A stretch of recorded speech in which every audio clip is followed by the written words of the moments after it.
Welcome to the NBA Coast to Coast podcast brought to you by thelines.com.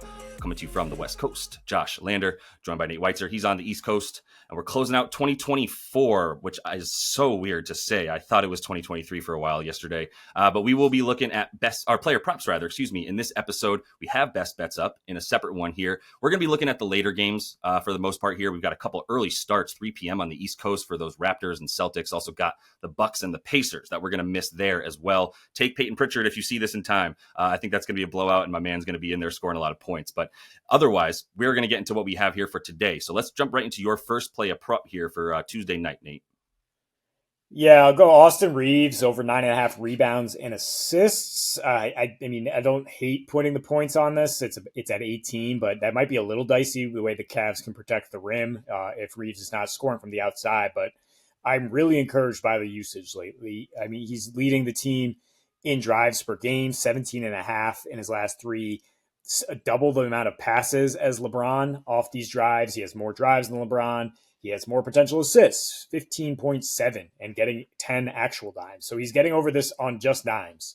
And he's also a fairly good rebounder, 6.7 boards in these last 3 on 10 chances, much higher rebound chance than LeBron. And I don't know why I'm comparing him so much to LeBron, except for the fact that LeBron might not actually play in this game because he's listed questionable with the illness. It's a birthday hangover.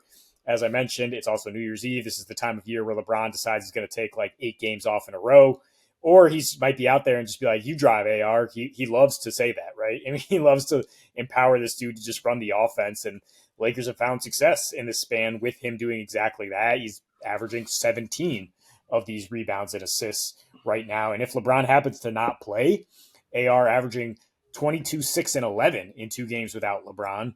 And D'Lo no longer on the roster. Not much of a coincidence that in his first game without that on Christmas, Austin Reeves triple-double, 26-point triple-double against your Dubs, who are pretty good defensively. I mean, the Cavs are on a back-to-back here. Defense going to suffer a little. I talked about how they have a bad 3-point defense on the road. Their defense in general much worse on the road. So I'm not that scared of the matchup in terms of him just getting bulk stats here. Don't know if he gets the points, but I like these 2 other ones. Yeah, for sure. I mean, Austin, if LeBron sits, this is an absolute steal for sure for Austin Reeves. And if LeBron is nursing an illness of whatever type of malady, whether it be alcohol related or not, he's going to be sluggish, right? I mean, he turned 40. I'm younger than him and had a lot of trouble getting out of bed this morning without playing basketball repeatedly. So I can only imagine what state of mind LeBron is in. And yeah, for Austin, we don't have D'Lo. I talked about that, but we don't have D'Lo. And D'Lo is was always just sort of the bane of the existence of Austin Reeves without LeBron when LeBron's off the floor, especially, or he's not playing at all. It's like, oh, great, we get Point Reeves. Oh, crap, D'Lo's coming in again and stealing shots and stealing assists from Austin Reeves. And that will not be the case anymore. And you also mentioned in the Best Bets episode that Gabe Vincent will not be playing as well. And so there's just another guy that would be taking some usage from Mr. Reeves. But let's go with White Dante DiVincenzo. I'm ready to crown him. If you want to crown him. And I'm ready to, because I think Mike Conley has been phased out. Not fully. I think he's at his 20 to 23 minutes that he's going to get. I think they're going to give him a few more games of rest in the second half of the season to make sure that they have their savvy vet for the playoffs. So, I mean, they basically got Dante so that he would come in and do what they're now having him do, which is shoot that catch and shoot stuff and just be another ball handler that they don't need to rely on as a point guard. They've kind of gone to point Julius at this point. Point forward Julius Randle is up to about 10 potential assists per game in the last 5 games. It does seem like point Julius has become a thing. He's up to second in the team in passes made. He's up to second in the team in passes received. Obviously, this is all only behind Ant Edwards. And it's really about the touches and the way that they're using him with and without Ant on the floor, which is a lot more drive and kick to Dante DiVincenzo. That's why he would be in there a lot more once you give the reins of the offense in a way, or at least the secondary reins to Julius Randle as a playmaker. Well, now you definitely need spot up shooters around him. That was a key for the Knicks there, Gesundheit. That was a key for the Knicks last season with Julius Randle and White Dante, or even just Jalen Brunson and Dante DiVincenzo, right? So I think that's going to be why they continue to give him more minutes. The last 2 games, he's up above 34 in both of those games. He's up up to 10 threes per game as well, hitting 5 and 6 of them. So I really like the over 2.5 threes as well, but you're getting wonderful, wonderful juice for the 11.5 points, and he can score outside of this. But he's also just a player you have to have out on the floor against OKC. He's a very dangerous 3-point defender. He can get by his defender and get to the rim, unless it's probably Lou Dort, to be honest. But I don't think Lou Dort will be on Dante DiVincenzo in this one. So yeah, you're looking at a situation where he's going to get at least a slightly worse defender, especially with Caruso out. And it's hard to find a bad defender on OKC, but the catch and shoot is how you beat this team. That's what they give up. They don't allow stuff to the pick and roll ball handler. They don't allow points to the point guard, etc. So I think Dante is going to be the guy that's going to be the beneficiary of all this spot up as the former catch and shoot champ of the league last year. Yeah, stock trending up. Yeah, he's turning back into that dude who would just take 12 to 15 threes. I mean, maybe he's not going to get that kind of volume because the Wolves have some actual options, but for 11.5 points, even money or plus money, like I think you got to play this, even if you like the under in this game. I just think it's going to be too essential to what Minnesota needs to do on offense to not get these opportunities. And he's minus 120 some spots to hit 3 threes. So like he's not a one-dimensional player. Like he can score going to the basket too. And OKC, while they limit dudes because they keep him out of the lane, like they don't have great rim protection right now without Chet, which brings me to taking Ant as well. Like I was writing up DiVincenzo as well, like it, but then I saw Ant at only at 23. I'm so glad that I texted you. Yo, I'm taking White Dante today, so I got him in the show. I left some meat on the bone for you. I know that's your boy from the Knicks, but when I saw Ant at 23.5, I was like, that's a great price as well. I wish you could get exact splits for national TV games.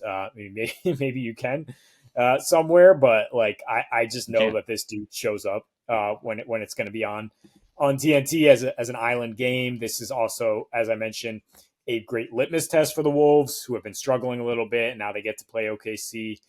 And this is when Answer thrives. I mean, they're 3-1 against the spread as dogs. The Wolves are. He's gone over in all 4 of those games. 26 points per game, 31% usage. He's gone over in 3 of his 4 trips to OKC over the last couple seasons. 25 a game, shooting 50% with slightly lower usage.